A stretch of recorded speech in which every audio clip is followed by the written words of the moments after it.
Hey everyone, welcome back to Corporate Decoder, the place where we decode the latest financial filings and spill the tea on what really matters. Today we're diving into Turning Point Brands' latest quarterly report, and trust me, this one has some interesting moves, especially with their debt. Alright, let's get straight into the hard numbers.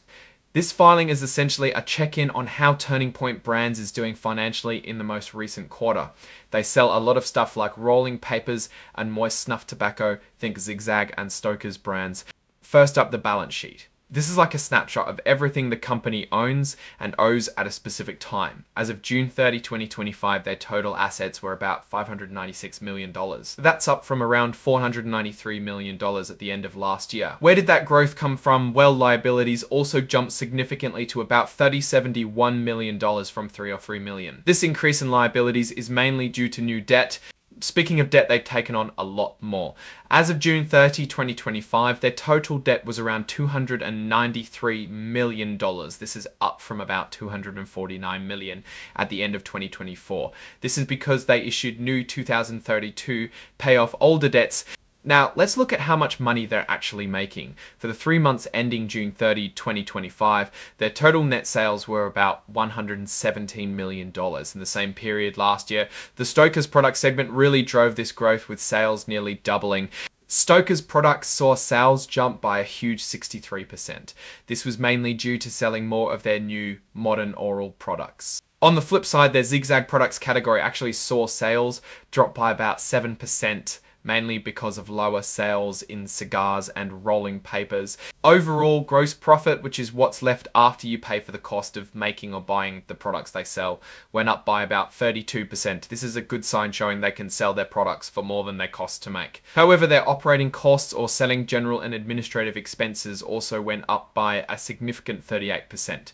This means they spent more on things like marketing and selling, which ate into some of that profit increase. Because of these higher costs, their operating income, which is profit from their main business activities, only went up by about 15% for the quarter.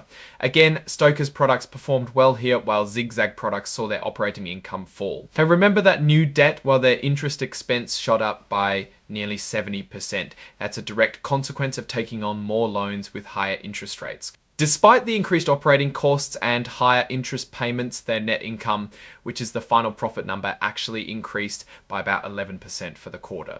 This shows that the sales growth, especially from Stoker's products, was strong enough to overcome these challenges. Now let's talk about adjusted EBITDA, a metric that companies use to show a different picture of their profitability by adding back certain expenses. For the 3 months ending June 30, 2025, their adjusted EBITDA was about $30.5 million, which is a decent increase from around $26.6 million in the same period last year. This suggests that on an adjusted basis, their business operations are performing well. Looking at cash flow from operations for the first 6 months of the year, they generated $29.2 million. This is a slight decrease from the previous year. It seems like changes in things they owe and things they own, like inventory and customer payments, created a bit of a drag on their cash, even though their core business profits went up.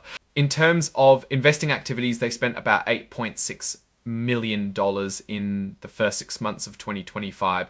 This was mainly on buying new equipment and technology. Financing activities, however, saw a big inflow of cash, $40.3 million this year, compared to an outflow of $6.7 million last year. This was mostly due to them taking on that new debt for the 2032 notes. So what's the big story here? Well, Turning Point Brands definitely saw a significant boost in sales driven by their Stoker's product segment, especially their new oral products. This shows a good adaptation to changing with increased operating, especially their new oral products. This shows a good adaptation to changing consumer tastes. However, the increased operating expenses and the costs of managing regulatory environments like the FDA's PMTA process, which they acknowledge. The company appears to be growing through acquisitions and product innovation, which is positive. They're also facing challenges with increased operating expenses and the costs of managing regulatory environments like the FDA's PMTA process, which they acknowledge the company with its increased operating expenses, and the costs of managing regulatory environments like the FDA's PMTA process, which they acknowledge. The company's leadership seems aware of these dynamics, but the rising debt combined with some segment weakness and increased operating expenses and the costs of managing regulatory environments like the FDA's PMTA process, which they That's our deep dive into Turning Point Brand's latest report. What do you think about their growth strategy and that debt load? Let us know in the comments below. If you found this breakdown helpful, please smash that like button and subscribe for more corporate insights. And hey, join our Discord community linked in the description for more in-depth discussions. Thanks for watching Corporate Decoder. See you next time.